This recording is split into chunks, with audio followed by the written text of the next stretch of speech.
บอสกันแล้วซึ่งบอสน่ะต้องเจอกูขับแมวมาเต็มเยอะ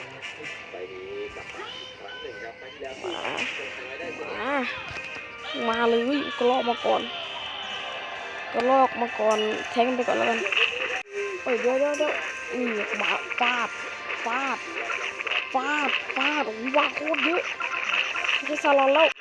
ได้มูมาเยอะอย่างนี้ใช่ไหมคือของเด็ดไม่ฟาดทีเดียวกระเด็นตัวบอสราชามั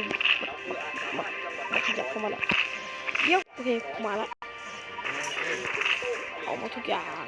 ดูสิเอามาทุกอย่างคิวครับช่วงแรกคิวครับ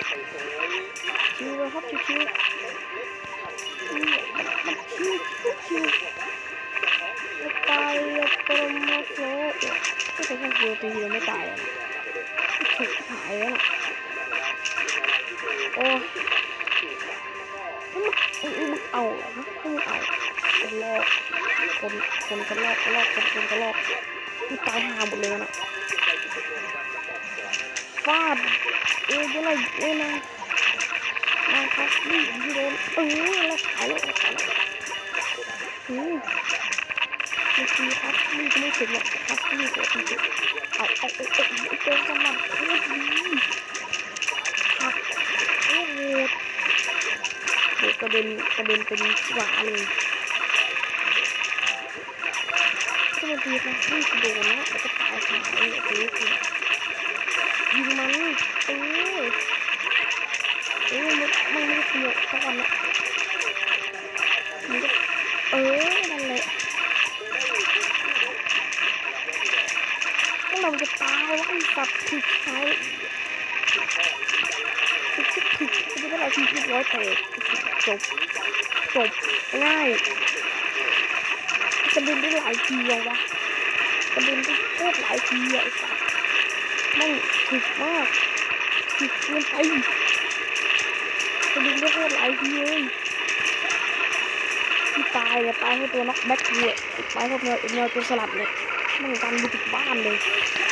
โคตรโหดเลยเอาคัสนี่กูดาวเสร็จเยอะต้องนานแค่ไหนเนี่ยช่างมันเนี่ยเลยที่จบลงไม่สัตว์นี่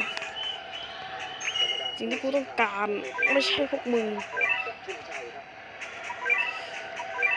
อันนี้ก็ไม่ใช่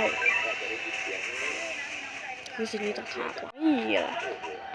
อันดับแรกกูจะอัพมึงให้ตันก่อนเลยมึงเนี่ยตัวดาเมจหลักทีกูอัพให้ตันก่อนไอ้พวกนี้กูจะใส่ใจเป็นอย่างยิ่ง12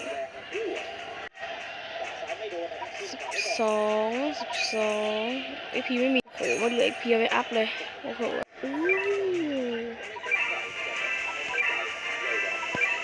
แค่เนี้ย